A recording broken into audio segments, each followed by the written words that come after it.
오늘 본문을 딱 읽어보시면 반복해서 나오는 단어가 있죠. 차별입니다. 차별이라는 단어가 반복해서 나옵니다. 오늘 본문의 주제는 차별입니다. 내용이 굉장히 깁니다. 지난주 설교 말씀 시험과 믿음, 환난에 대해서 말씀드렸을 때는 11절까지였는데 오늘 본문이 2절이 더 많죠. 그만큼 가볍지 않은 주제라는 것입니다. 차별하지 않는다는 것은 사람을 외모로 대하지 않는다는 것입니다. 눈에 보이는 대로 평가하지 않는다는 것입니다. 눈에 보이는 것이 무엇이 있을까요? 사람들이 타고 다니는 차, 아파트 평수, 직업, 연봉 이런 것들이 눈에 보이는 것들입니다. 백화점에서는 고객들을 구분하죠. 보통 고객과 VIP 고객으로 구분을 하는데 구입 실적에 따라서 구분합니다. 또 차종에 따라서 구분하기도 합니다. 외제차가 들어올 때와 경차가 들어올 때, 백화점에 들어올 때 구분이 되죠. 실제로 경험해 보신 분들도 있을 것입니다. 그러나 하나님은 사람의 중심을 보시고 외모로 평가하지 않으십니다. 교회에서도 우리가 더 좋아하는 사람, 덜 좋아하는 사람 있지 않을까요? 혹시 사람을 외모로 평가하는 것은 아닐까요? 한번 생각해 보시기 바랍니다. 차별과 비슷하면서도 전혀 다른 말들이 있습니다. 차이, 차등, 구별, 구분 이러한 말들은 굉장히 비슷하면서도 또 차이가 있죠. 우리가 차별이라고 이야기할 때는 아주 부정적으로 사용되는 말입니다. 예를 들면 남녀 차이가 있고 남녀 차별이 있죠. 두 개는 분명히 다릅니다. 우리나라에서는 군복무가 남자들에게는 의무제도이죠. 일정한 나이가 되면 모든 청년 남자들은 군대에 가서 복무를 해야 됩니다. 그러나 여자는 그것이 의무가 아닌데 이것이 성차별이 될까요? 제 생각엔 이런 것을 가지고 성차별이라고 하지는 않습니다. 군대에서 혹독한 훈련을 견디고 총을 들고 싸워야 하는 것은 주로 남자들의 몫이지 여성들의 몫은 아니기 때문입니다. 전쟁 영화를 보기만 해도 주로 전쟁 속에서 그렇게 총 들고 목숨 걸고 싸우는 것은 주로 남자들의 역할입니다. 맨 남자들만 나옵니다. 그러므로 남자와 여자는 역할의 차이가 있고 분명히 구분이 되어야 됩니다. 획일적으로 똑같은 것을 평등이라고 이야기하지 않는다는 것입니다. 차별을 구체적으로 조금 더 자세하게 이야기하자면 첫 번째로는 인간의 존엄성에 관한 차별입니다. 어떤 사람은 더 존엄하고 어떤 사람은 덜 존엄하다는 생각입니다. 그래서 차별 대우한다는 것은 어떤 사람이 자격이 더 많이 갖추어져 있기 때문에 다른 사람들보다 더 존엄하다고 생각하는 것입니다. 그래서 평균 이상의 대우를 하는 것입니다. 또 다른 한편으로 어떤 사람들은 보통 사람들이 갖추고 있는 그 자격을 갖추고 있지 못하기 때문에 존엄성이 떨어진다고 생각하는 것입니다. 그래서 마땅히 받아야 할 대우 이하의 대우를 하는 것이 바로 차별이라는 것입니다. 차별의 종류에는 대단히 종류가 많습니다. 오늘 성경에 나오는 것은 대표적으로 빈부차별입니다. 그 외에도 신분차별, 인종차별 같은 것이 있고 장애인차별, 여성차별, 아동차별, 외모차별, 학력차별, 능력차별 이런 것도 있습니다. 어떠한 종류의 차별이든지 차별은 옳은 것이 아닙니다. 대표적으로 노예제도 또는 인도에 지금도 존재하는 카스트제도 또는 우리나라 조선시대의 양반제도 같은 것은 인간의 존엄성에 차등을 두는 것이므로 결코 옳은 제도가 아니라고 할 수가 있습니다. 미개한 사회일수록 차등이 심합니다. 차별이 심합니다. 그러나 복음이 전해지면 어떠한 나라도 차별이 없어지고 모든 사람이 하나님이 창조하신 존엄한 존재로 존귀한 존재로 대우받게 됩니다. 차별과 차별이 아닌 것들은 매우 모호해서 어떤 경우에는 구분하기가 쉽지 않은 경우들이 있습니다. 대기업에서 신입사원들을 받을 때 이력서를 검토하고 또 때로는 면접 시험을 보는 것, 입사 시험을 치르는 것은 학력 차별이 해당이 될까요? 제 생각에는 해당이 안 되는 것 같습니다. 어떤 일을 하려면 그 일에 맞는 조건이나 능력을 갖춘 사람을 뽑아야 하기 때문에 선별 기준이 당연히 있어야 하는 것이죠. 그러나 못 배웠다고 무시하고 사람을 깔보면 그것이 바로 차별이 됩니다. 영업사원이 영업 실적에 따라서 급여를 다르게, 연봉이 다르게 책정되는 것은 능력 차별에 해당이 될까요? 그것도 해당은 안 되는 것 같습니다. 일을 더 잘하고 더 열심히 한다면 그에 합당한 대우를 받아 마땅하다고 생각하는 것이 제 생각입니다. 그러나 무능력하다고 사람을 깔보고 무시하면 그것이 차별 대우가 될 수 있습니다. 또 배우나 모델을 뽑는데 키를 보고 외모를 보고 뽑는다면 그것이 외모 차별이 될까요? 저는 그것도 외모 차별은 아니라고 생각이 됩니다. 연예인이나 모델, 배우가 되려면 그런 것들이 중요한 요소가 될 수가 있죠. 아무나 배우가 되고 아무나 모델이 되는 것은 아니지 않습니까? 그런데 기업에서 격리사원을 뽑는데 외모를 따지거나 키를 따진다면 그것은 차별이 될 수가 있죠. 왜냐하면 격리직하고 외모하고는 아무런 상관이 없기 때문입니다. 또 외모 때문에, 또 키가 작다고, 뚱뚱하다고, 그것 때문에 인격이 무시당하고 조롱받는다면 그것은 분명한 차별이 될 수가 있습니다. 우리나라에는 조선시대만 해도 남존여비 사상이 있었습니다. 남자이기 때문에 존엄하고 여자이기 때문에 비천하다는 사상입니다. 이것이야말로 남녀차별 또는 성차별에 해당한다고 할 수가 있습니다. 고대 그리스에서는 민주주의가 일찍부터 발달했습니다. 그래서 국민투표 제도가 고대 시대에서도 있었습니다. 그런데 그 투표권이 누구에게나 다 주어지는 것은 아니고 20세 이상 남자에게만 주어졌다고 합니다. 지금 상황에서 보면 분명한 성차별에 해당이 되는 것입니다. 그런데 성인에게만 투표권을 주고 미성년자에게 투표권을 주지 않는 것은 혹시 연령차별에 해당이 될까요? 어린 아이들은 자신의 결정에 대한 책임을 질 수 있는 능력이 없습니다. 그래서 어린 아이들을 대상으로 계약서를 체결하면 그 계약 자체가 법적으로 아무런 의미를 갖지 못합니다. 무효가 됩니다.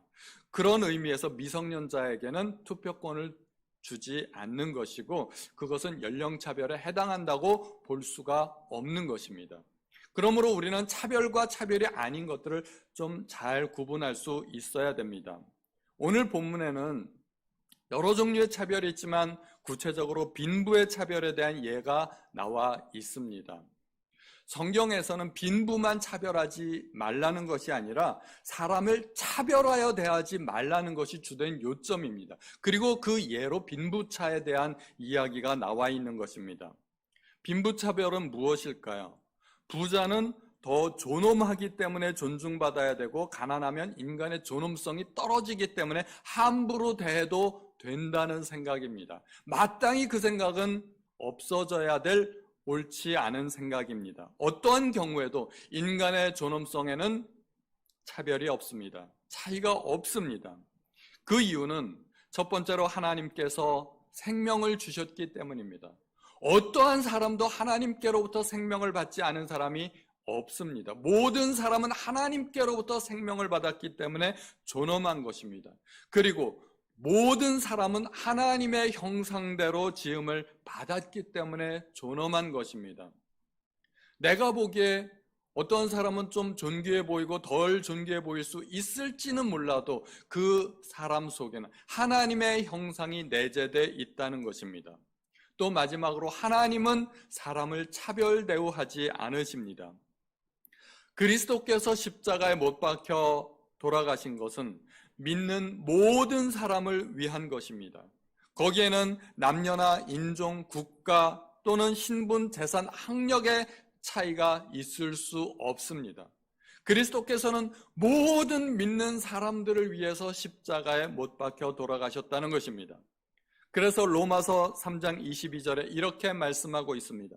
곧 예수 그리스도를 믿음으로 말미암아 모든 믿는 자에게 미치는 하나님의 의인이 차별이 없느니라. 복음에는 차별이 있을 수가 없다는 것입니다. 우리나라도 과거에는 많은 차별들이 있었습니다. 예를 들면 장애인에 관한 심각한 차별이 있었습니다.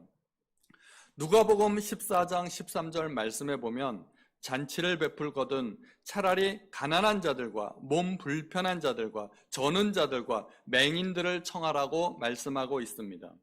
여기에 나오는 몸 불편한 자들, 다른 번역본에 보면 불구자라고 나옵니다.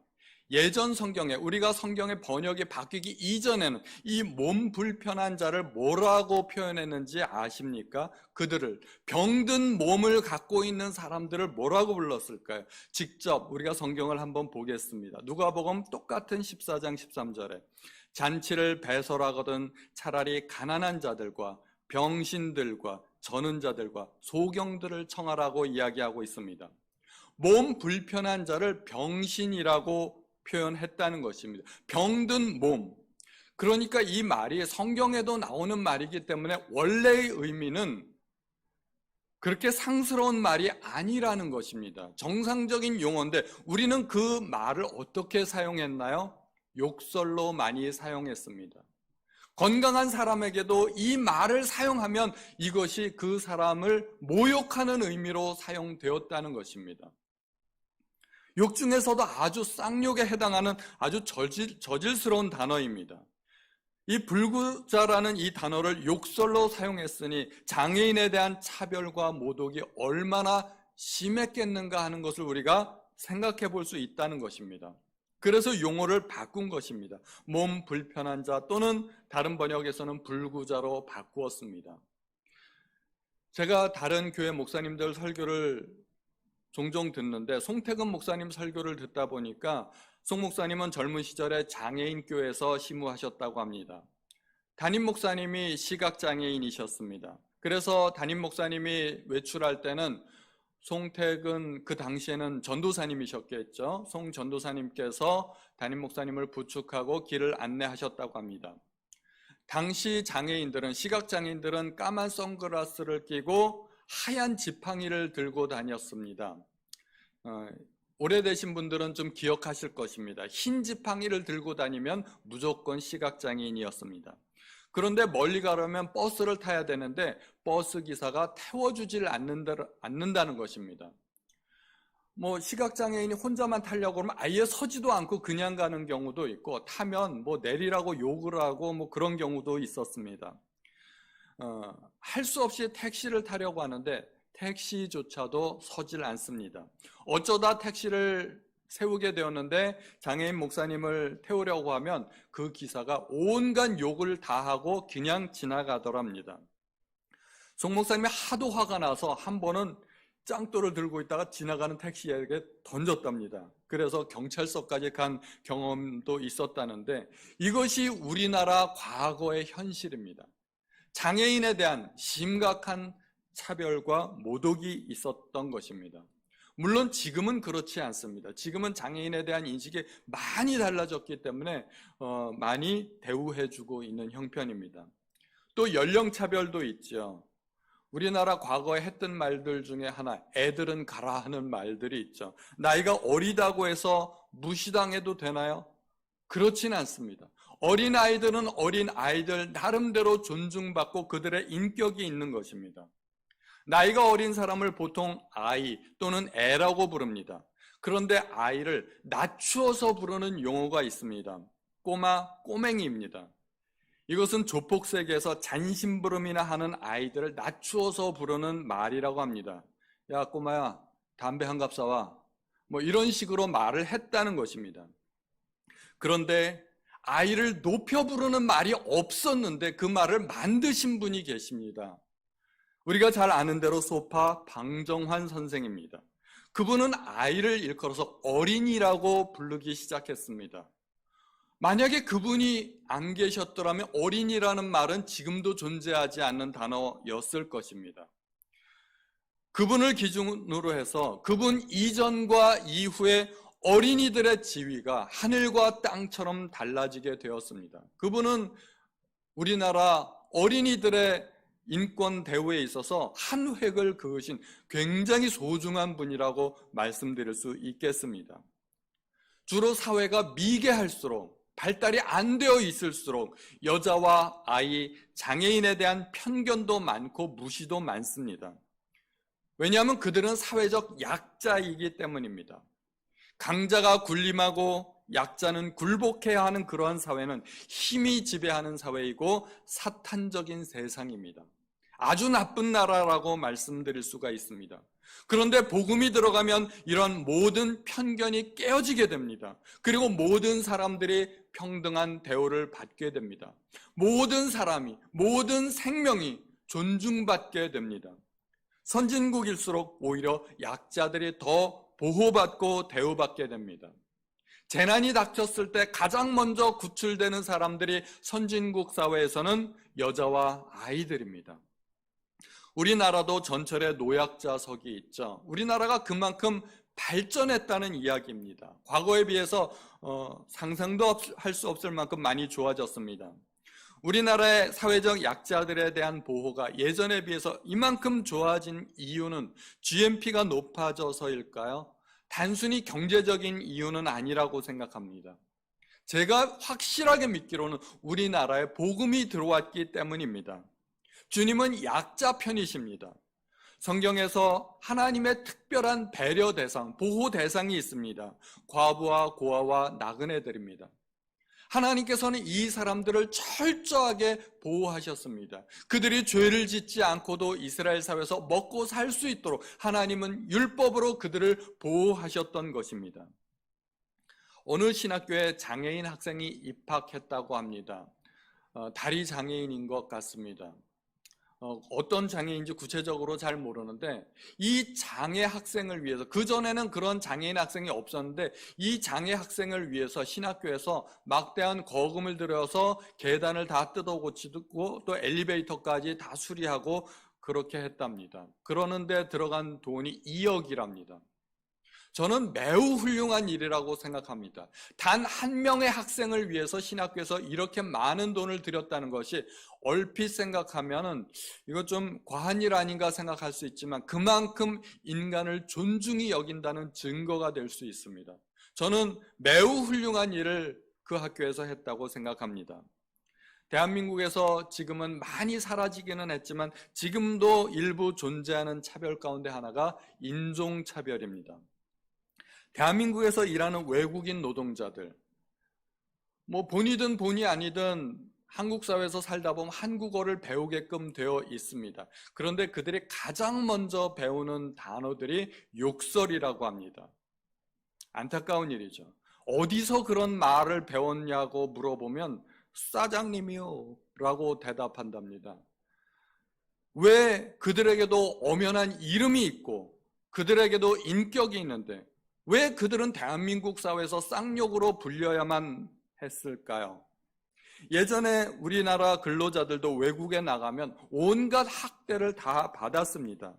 그런데 우리가 학대받은 민족이라면 다른 민족을 존중해야 되지 않을까요? 우리가 학대받았는데 다른 민족, 우리보다 좀 열등한 것처럼 보이는 좀 경제적으로 떨어지는 민족이라고 해서 학대하는 것은 결코 옳은 것이 아닌 것입니다. 예전에 한국어를 능숙하게 잘하는 외국인 여성들을 패널로 모시고 진행하는 프로그램이 있었습니다. 기억하시는지 모르겠는데 미녀들의 수다라는 프로그램입니다. 한국에서 겪은 외국인들의 이모저모를 다루고 있고 그들이 보았던 한국 사회에 대해서 이야기하는 프로그램들입니다. 한 흑인 여성이 인터뷰를 하게 되었는데 자기의 경험담입니다. 한 기업에서 한국어를 잘하는 영어권 외국 사람이 필요하다고 해서 그 기업에 가서 면접을 받습니다. 한국어를 능통하게 잘했고 또 영어권 사람이기 때문에 면접에 합격했습니다. 그리고 출근을 했습니다. 그런데 자기가 출근하는 첫날 자기를 뽑아준 그 면접관의 상사가 그 면접관을 향해서 호통을 치더랍니다. 야, 흑인이잖아. 흑인 데려오면 어떡해?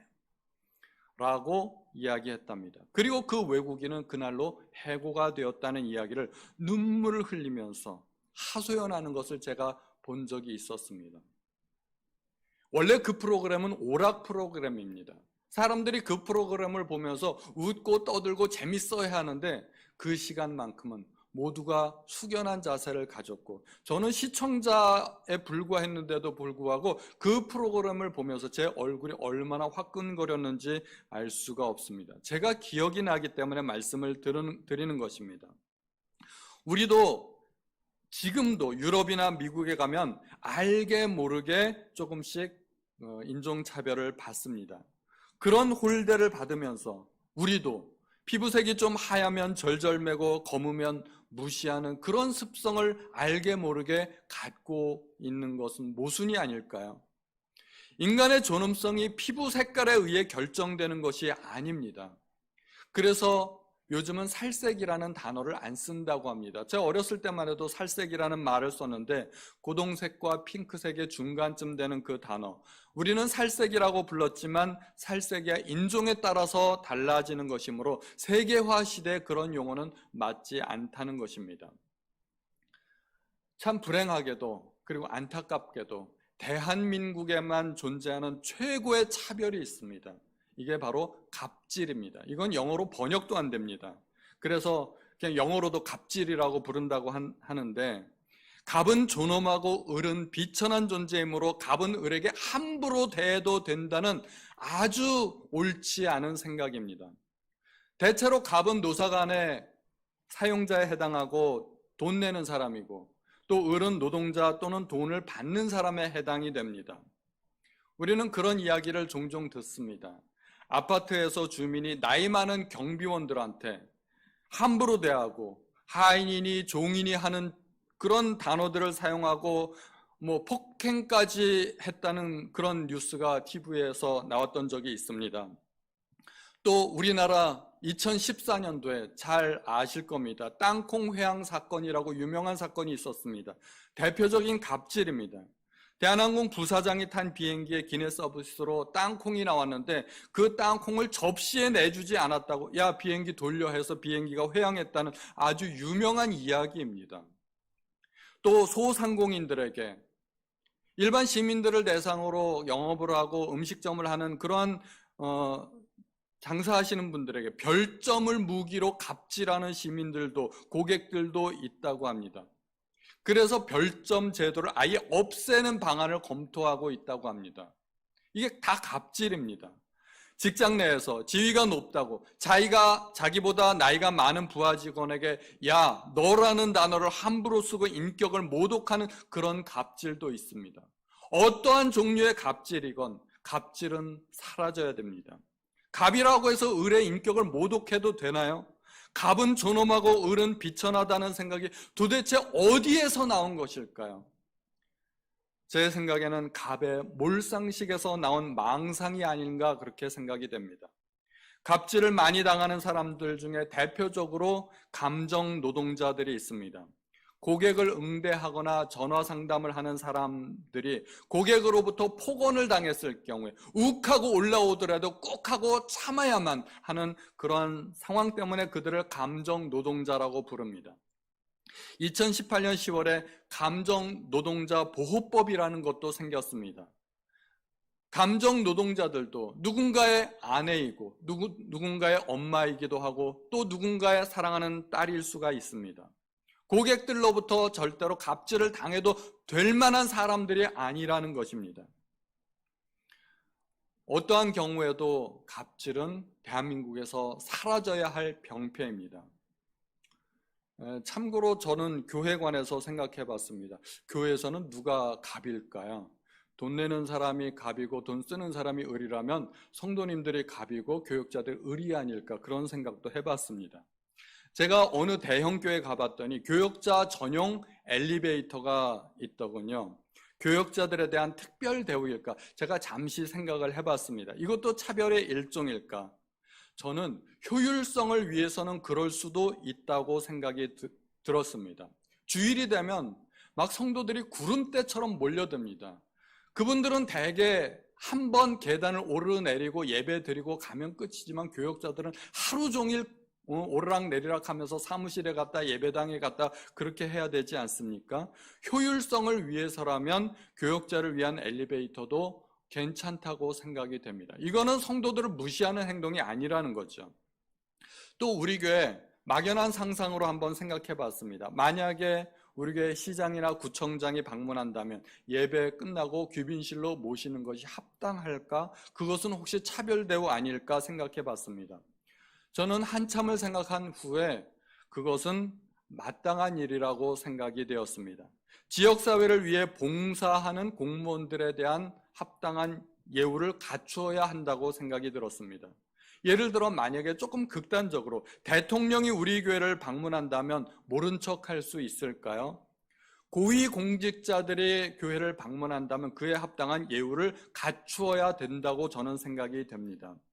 그런데 만약 고위공직자들이 우리 교회 성도라면 어떨까요? 성도가 예배에 참석하는 것이라면 매번 그렇게 귀빈실로 모실 필요는 없을 것입니다. 그들도 동일하게 남전도에 소속되어서 함께 예배당 청소도 하고 또 필요하다면 설거지도 할 수 있어야 됩니다. 79년도에 카터 대통령이 한국을 방문했을 때 여의도 침례교회에서 주일 예배를 드렸다고 합니다. 자세한 상황은 잘 모르지만 한국을 방문한 미국 대통령이 교회에서 예배를 드리는데 다른 성도들과 섞여서 똑같이 일반 좌석에서 예배를 드렸을까요? 잘은 모르지만 경호원들과 함께 마련된 VIP석에서 따로 예배를 드리지 않았을까 생각이 됩니다. 저는 그런 일들은 있을 수 있다고 생각이 됩니다. 어느 교회에 갔더니 귀빈실이라고 써있는 곳이 있었습니다. 뭐 하는 곳인가? 이곳에는 누가 드나드는 곳인가? 봤더니 새가족이 그곳에서 교육받고 교제받는 곳이더군요. 새가족실 이름을 그렇게 지었는지 아니면 새가족을 귀빈실로 모셨는지는 잘은 모르지만 저는 그거는 괜찮은 발상이라고 생각이 되었습니다. 오늘 본문에 교회에서 빈부의 차별을 해서는 안 된다고 이야기하고 있습니다. 몇 가지 이유를 제시하고 있습니다. 하나님께서 세상에서 가난한 자들을 택하사 믿음에 부유하게 하셨기 때문이라는 것입니다. 하나님은 사람을 외모로 취하지 않으십니다. 오히려 가난한 사람을 배려하시는 하나님이십니다. 교회는 하나님과 똑같은 생각과 관점을 가져야 됩니다. 하나님과 같은 마인드를 가져야 됩니다.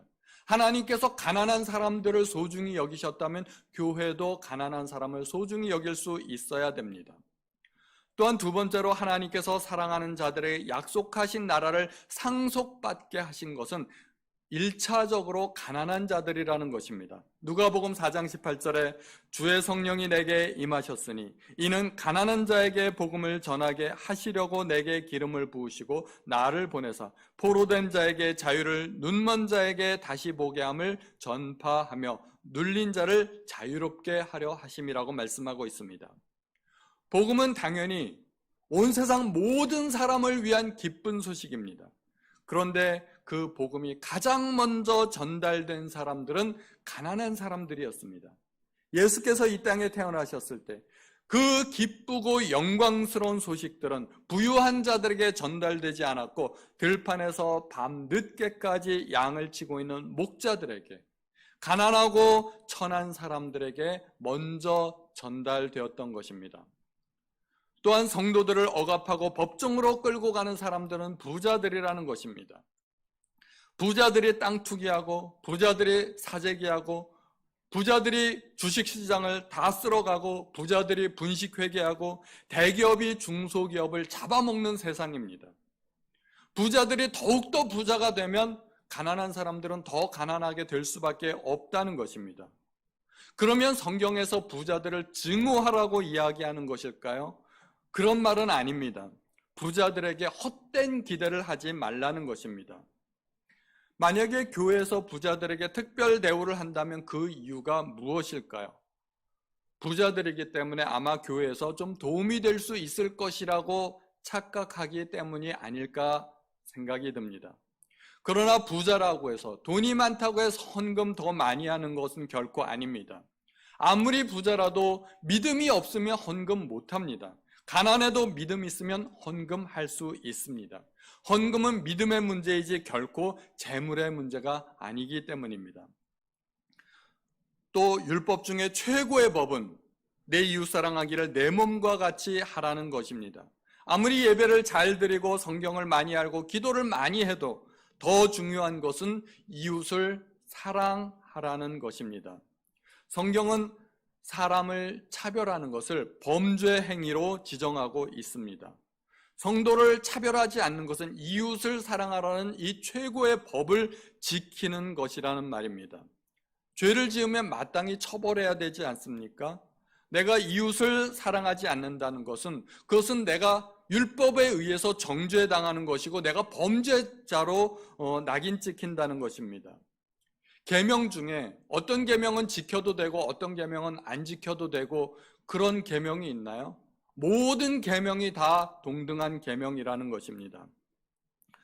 율법은 마치 하나님과 우리 사이를 연결하는 연결고리와 같다는 것입니다. 만약에 하나님과 우리 사이에 100개의 사슬로 연결이 되어져 있다면 그 100개가 다 이어져 있어야만 유효한 것입니다. 그 중에 하나만 끊어져도 하나님과 나 사이는 절단되는 것입니다. 율법에는 간음하지 말라는 명령도 있고 살인하지 말라는 명령도 있습니다. 무엇을 어겨도 범죄자가 되는 것이고 하나님과 끊어지게 된다는 것입니다. 그러므로 간음이나 살인만 나쁜 것이 아니라 사람을 차별하는 것도 그만큼 나쁘다는 것입니다.